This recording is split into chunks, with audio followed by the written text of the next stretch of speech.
Hi, everyone, and welcome to the first installment of the GoMobi.work coaching series, where each week we'll be breaking down a topic in coaching and corporate development so that you, as a leader or a manager or somebody who's in a company trying to grow and improve, can use this information to help you reach your goals, to help your team reach their goals, and ultimately to create a more fulfilling work experience and personal growth experience for everybody that you interact with, because this is so important. And that's what we believe here at GoMobi.work.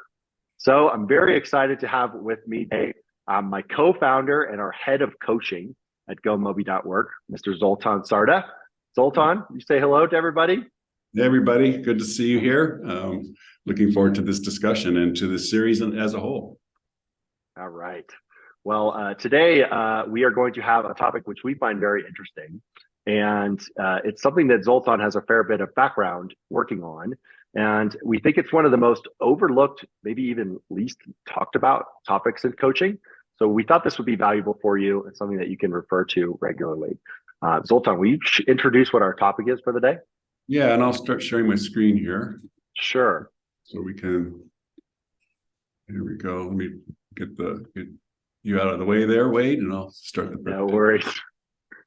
Okay. Yeah. So this talk is focused on attributional bias and its impacts on coaching. I came across this theory, attribution theory, when I was really looking into some aspects of how people who are in roles of either teaching or coaching or even parenting, those kinds of things, they often get into a system where they're repeating how they were taught. People repeat sort of how their parents raised them. Teachers repeat how their teachers taught them. People coach in the way that they were coached, and which is not necessarily an issue, but it does sort of inhibit our ability to be sort of looking at new approaches, really looking at new ways to do things. And so I came across this topic of attributional bias and how it impacts how we view our experience. And I think that there are some really interesting ways to think about this in terms of our relationship to coaching. So with that, Wade, I think we'll go ahead and get started. Beautiful, Zoltan. I love the example of even parenting, because I think that's a big thing. And whether you're a parent or not, chances are you have parents. Yeah. So you can think about an instance of when this might have happened. And I think at the end, people might hopefully have a light bulb moment of something that they noticed that they do that somebody else did and they model. Yeah. And I think all three of those things, coaching, teaching, parenting, that they have in common is that there's not a right answer. It's complicated. There's there's emotion that's involved in it, all kinds of factors that come together into all three of those kinds of work that we engage in. And I think this theory is really helpful in thinking about how it informs and really sort of becoming mindful about what happens with us. So with that, I'm going to talk a little bit about the theory and then give some examples, and then we'll move into thinking about how it impacts coaching. And then by the time we're finished, my goal is to take us through a mindful exercise in thinking about, so if we become very mindful that this is something that happens to people, this attributional bias is something that happens to people, and understanding why, that mindfulness can help us be a little more effective in our coaching, teaching, parenting. Okay. So I'm going to give a little bit of background. Again, attributional bias comes from this field of study called attribution theory. And what this attribution theory is really about, studies of how we understand our experiences. So one of the things that makes us uniquely human is that we have this internal narrative that we're constantly trying to explain what happens to ourselves. And this is in our relationships with others, and it is in our relationships with ourselves. So there's something that's self-reflective about it, and then there's something about how we interpret what other people are doing and how that's impacting us. Again, it's interesting for those of you who have young children, very young children, when they're 2 years old or so, as they're playing, what you'll hear them they narrate what's happening. They say, I'm playing with the truck and it's driving over here. You hear this constant stream of talk that they're narrating what they're doing. Somewhere around the age of 5, that becomes internal to us, and it doesn't go away. But it's mostly subconscious. If you pay attention to it, if you're walking down the street and just pay attention to like the internal voice, you'll hear that you're telling yourself a story the whole time. And that's what, so that's the big picture here of what happens with us. But the concept of attribution theory has 2 parts. Is the theory behind this idea of attributions, how we explain our experiences. But it's also, as those little explanations that we have, they are theories of attribution. So we create little ongoing theories of why something is happening, either about ourselves or about others. So I think it's a dual thing. And again, this is something that just is continuous. It goes on and on. It's so ubiquitous in our lives, we don't ever even notice it really, unless we pay attention to it. So that's what this workshop is about, is thinking about how can we bring it to the above the subconscious level. So let's look at an example. So, if you failed a math test in school, what might you say to yourself? I'm just going to ask that. Wade, feel free to contribute, or, yeah. So let's see what maybe some examples would be that I'm bad at math. Bad at math. That I didn't study. I really am not a good studier. Right. I didn't study hard enough. I'm bad at math. You might say the math teacher was unfair, or the math teacher was a bad teacher. There's all kinds of things that you might say about that. So some of those things are about something about yourself, and some of them are external to you, right? Okay. So, but now if we flip it and we say, if you're that math teacher and your student failed your test, what might you say? How might you explain that? Again, I might, these students are bad at math. This might be one thing that people say. But they might also say, I wasn't very effective in how I taught that formula, or we had a disruption in our schedule and sort of didn't get to how a really good unit on this. So there's a variety of ways that that we explain. Those are all examples of attribution. And the key here is that these things fall on a continuum. The attributions that we create fall on this continuum. And the continuum is between dispositional attributions. So I'm bad at math. That's something about me. It's sort of like unchanging, right? It's just something about the person. If I view that I'm bad at math, it's hard for me to think about how to do anything different. If the teacher thinks my students are bad at math, same thing. It's really hard to coach somebody when you just think that they're bad at something, or they don't have the ability or the skill. And we do that, it's interesting in education, we do that all the time with math and science. It's like you're either good at it or you're not good at it. And so if you're not good at math, you shouldn't be a mathematician, or you shouldn't be a scientist. But the other side of the continuum is this what's phrased as contextual attributions. So there's something about the situation. It's not about the person. There's something about the situation that's going on that's creating it. So the idea that I didn't study enough is a contextual attribution, or there was disruptions to the semester. So I wasn't able to cover things as well as I might have. And so those are contextual attributions. The key thing here is that between the dispositional attribution and the contextual attribution, we don't really have much control over dispositional explanations. We can't really control that somebody's bad at something, but we can think the contextual. We can think about, okay, where do we have some power to change this? And so these are what's thought of as or described as attributional biases. We think of bias all the time, but this is something that's, to me, it's so interesting because it's really inherently human. We do this all the time. And sometimes we're dispositional in our explanations of things, and sometimes we're contextual. And it's, in any given situation, nobody's all contextual and nobody's all dispositional. It varies according to different circumstances and different contexts, actually. And so this idea of the bias that we have, either to be biased towards contextual in a particular moment or biased towards dispositional in a particular moment. That's our attributional biases. And I think the key here is we have to not really think of these as negative attributes, negative things about ourselves. It's not necessarily like other forms of bias. This is like just subconscious, and it happens on a regular basis. Okay.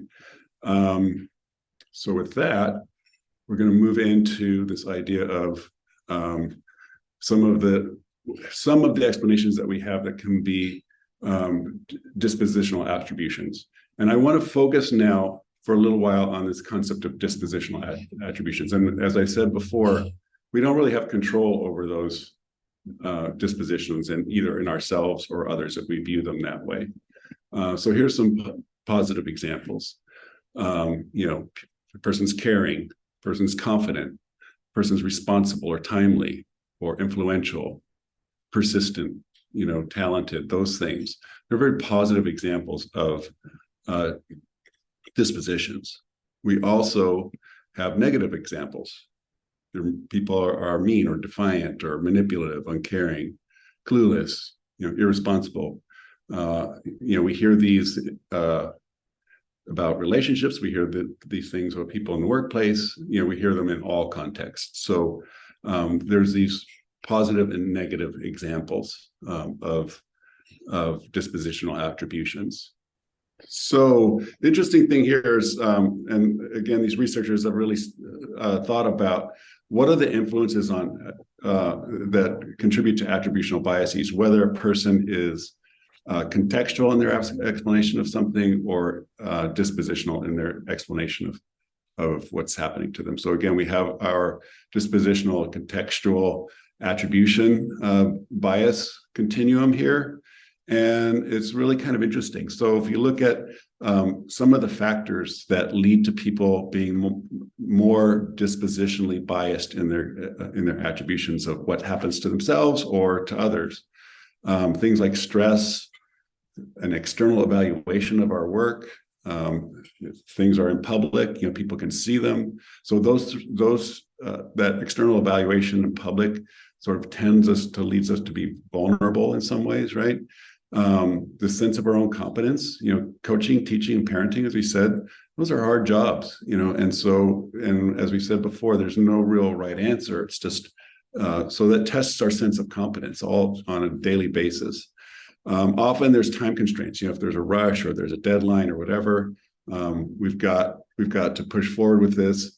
And then there's this concept of what are the interaction goals. So if the interaction goal is this concept that when we engage in an interaction, there's some tacit goal that's embedded in that interaction.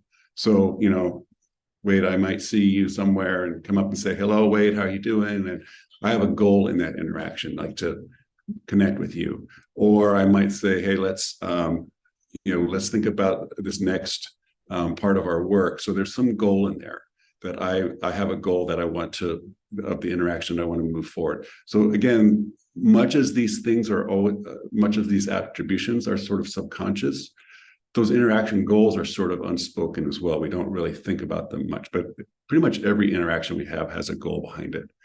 And if the goals are focused on my needs, our own needs, or the needs of the business, or some other external factor, they're not focused. The goals are not focused on the well-being of my employee or the person I'm coaching or teaching.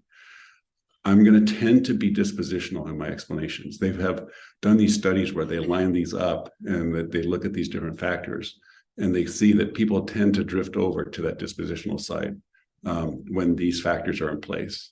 On the counter, so what you're saying is, Zoltan, is if we're feeling like we are very much in public and more vulnerable, we might be more likely to then say, I'm bad at math, or this person didn't study hard enough, and it's because they're bad at math. And so to blame a characteristic of them instead of something that is more contextual, which I think you're about to get to.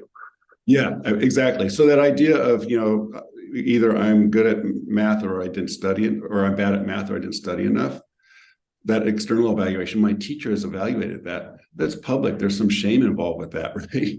And so we're going to tend to say, okay, I'm just bad at math instead of, or this other person's bad at math because, my teaching wasn't good. So that's going to affect me. Yes, exactly. And then so on the contextual side, it's really focused around what are the goals? What are those interaction goals?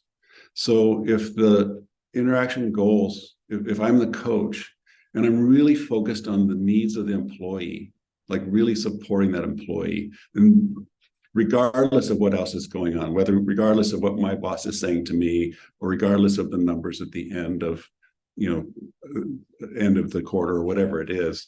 And also if I have a long-term view, like I think sometimes when we're coaching or teaching, we think like we got to get this fixed right now. But if we can think of it as, okay, so we've got a year-long goal here. We've got a year to work on this. That's going to help us become more contextual. If we're also focused on the well-being of the employee or the person we're coaching, and we're also focused on having a positive relationship with them, those things are all going to lead us to being contextual in our explanation. So again, this is where this drift happens between these things. And these factors here happen all the time. Sometimes we have a long-term goal, and then sometimes it'll kick in that my boss is coming to me and saying, hey, what about so-and-so?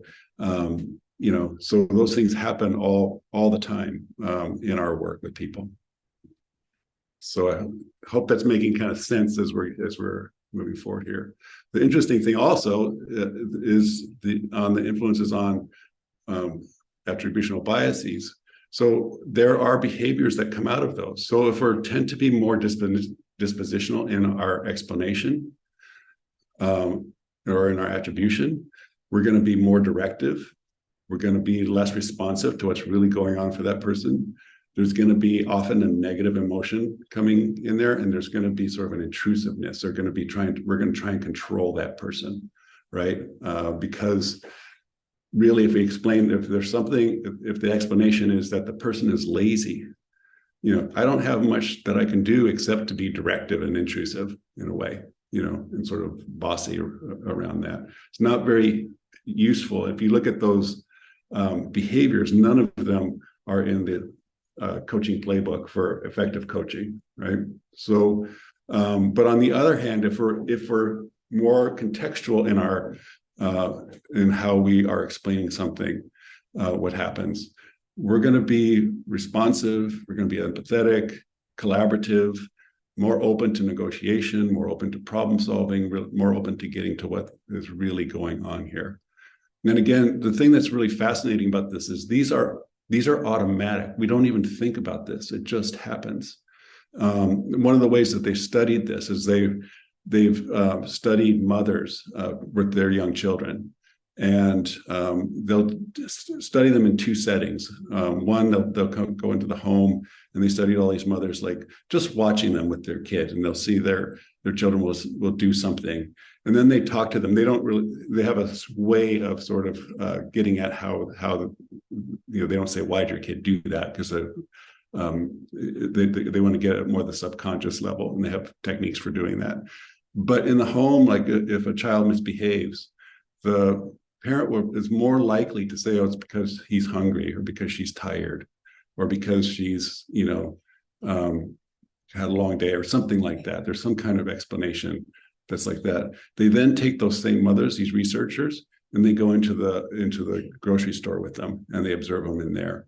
And when their children misbehave, they were more likely in that situation to be dispositional in their explanation.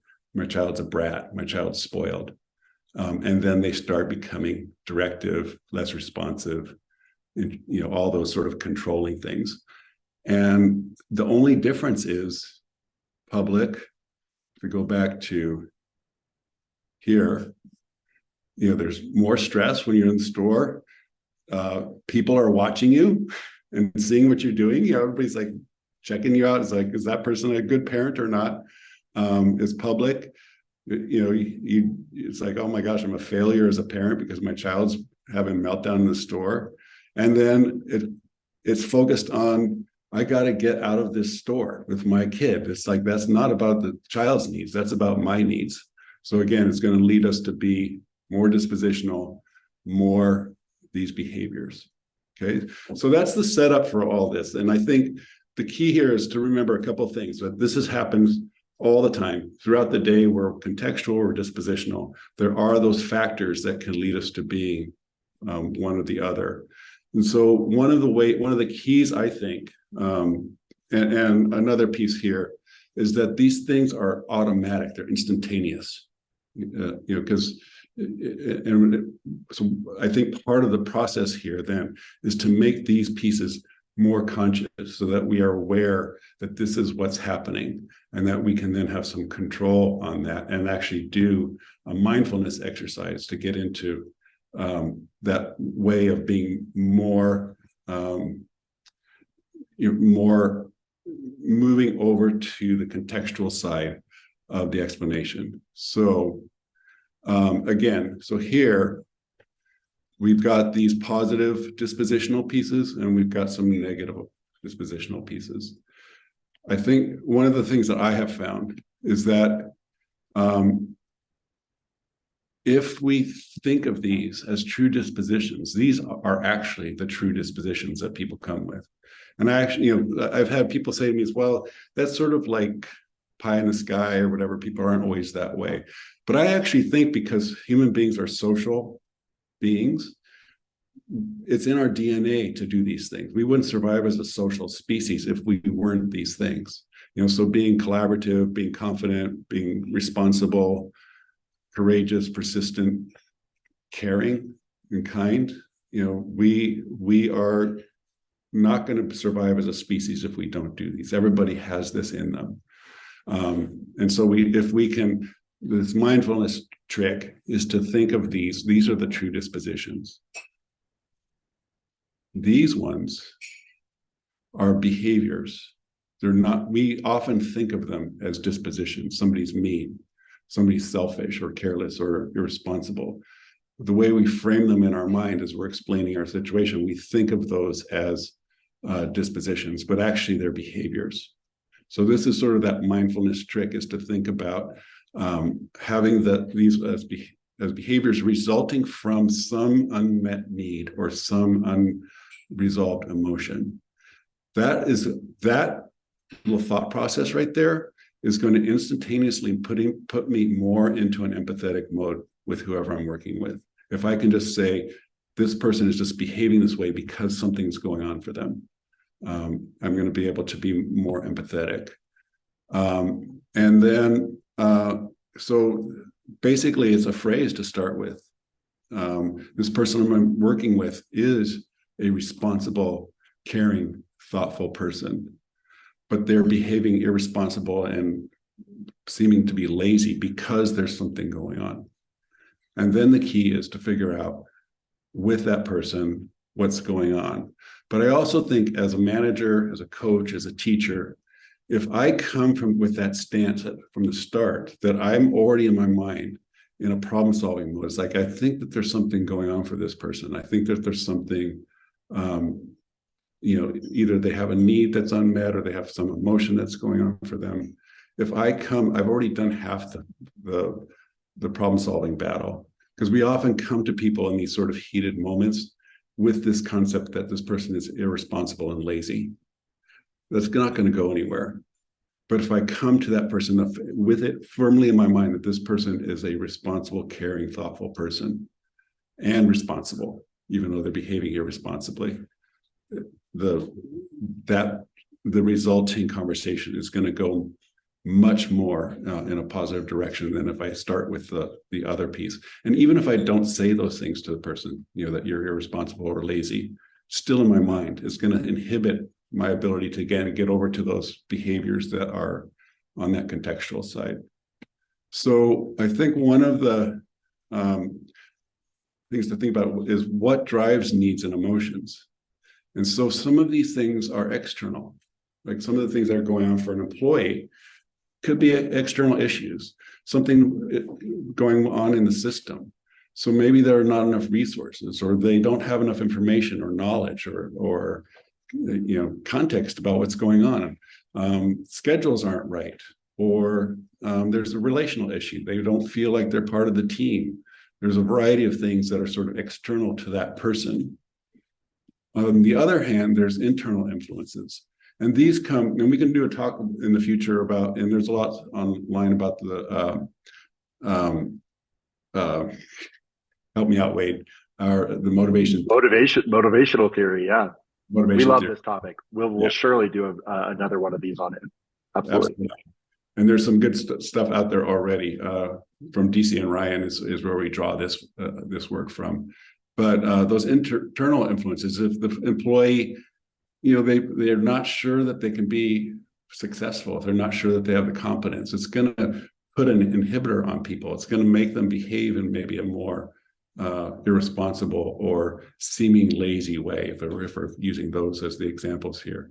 Maybe they don't have enough information or enough knowledge. We need to build that, we need to build that content with them so they can be more competent. Maybe they, that idea of autonomy, do they have power in the situation? If they perceive that they don't, it's a negative motivator for people who think that they are. It's not, it's a demotivator. It's not a neutral thing if people don't feel like they have say in what happens to them every day. And then that understanding of what the meaning of the work that I'm doing, seeing the big picture. And I've recently been running into folks that when they are not seeing the big picture, they're seeing things in their parts, or they're not sure of the meaning or the direction of what we're doing. They often throw these perceived roadblocks in the way. It's like, I can't take that step because of whatever issue. And often those roadblocks are not even existent, but it's in their mind.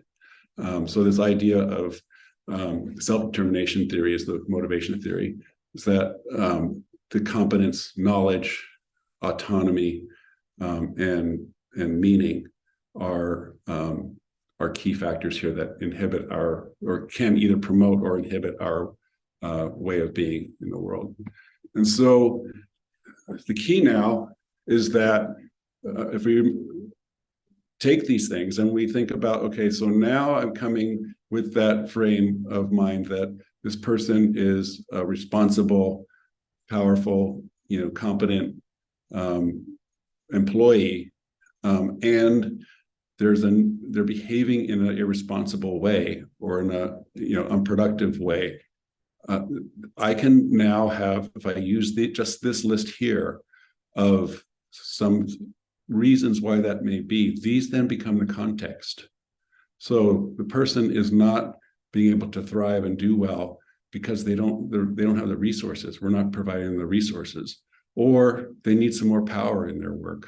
Something. So now if I have this in my mind, I'm going to be starting with a problem-solving approach rather than sort of a being directive or intrusive or all those other behaviors that we named as not particularly helpful. So again, this is this mindfulness to really bring to the surface that these attributions that we have and our explanations for people, ourselves and other people are ongoing. They have huge impacts on how we exist in the world with other people. And to do this small exercise to just sort of raise it to the level of consciousness a little bit, I think can be helpful in terms of being more effective as coaches and teachers with the people that we're working with. And I think that's Zoltan, one of the things that this reminded me of is the recent work we did with our class, who came to us and said, or the CEO of that business came to us and said, I just don't understand why my people can't get this right. She was very flustered, very feeling disempowered, feeling helpless, feeling like her business was crashing into the ground because people on her team were not doing what she needed them to do. And I think it's very easy for, as a leader, especially when there's a lot of external pressure, as you've been saying, involved, my business might fail or my team is going to look bad, to the higher ups, whatever it may be. But as a leader, it's easy to get into that mode of, I feel like this person or these people aren't getting it. They must just be stupid, or they must not, something's going on. But when we worked with her and we saw her make that shift into thinking of what are the contextual things that we can talk about here, like what's actually going on for these people, she became almost overnight more empowered and more feeling she was in the driver's seat. And guess what happened to her team? They all felt the same exact way. They felt more empowered to do better work. Their results improved. Their collaboration improved. In their feedback form to us, they said by every single measure, this has improved. This shift in the coaching that we've been doing around it through a GoMobi.work platform has really been the biggest shift that we've undertaken as a business. Absolutely. I remember one of the managers saying that, and actually it was an employee and a manager talking about a session that they had, that they both brought things to the session to, like, rather than the employee saying, okay, I'm going to sit here and have my manager tell me what to do. They came proactive with their own ideas and resources and saying, hey, how about this? And that was exactly one of the goals that this Yep. CEO had for employees, is making them, influencing them to be more proactive in their work. So yeah, I think, and I think that's and she was a perfect example of that, of like immediately saying, oh, I see what's going on here. I have this explanation for why things are happening. And it's actually, there are things in here that we can control. There are things we can't control. So don't focus on them. Exactly. Mm-hmm. Yeah. One of the most powerful coaching outcomes. Perfect example. I promise to everybody watching, we didn't plan it in advance. It's just how those things are coming together. So hopefully this has been resonating with you as you've been watching it. Absolutely. And feel free to reach out to us if you have questions or thoughts, or I personally would love to hear either your questions or if you're not sure that this pertains to your own work, or if you're seeing it in your own work as you move forward. We'd love to hear from you. Just, has this been helpful? Some of those examples of how this could be helpful I think are critical, because that just helps the conversation in the future. Beautiful. Well, Zoltan, thanks so much for that awesome lesson. Thank you, everybody, also for watching. We're thrilled to have you, and hope you got a lot of value out of this. And we'll see you next week for the next topic, which we'll be posting about on this coming Monday. And we're very excited to share with you. So thanks very much, everybody. Be well.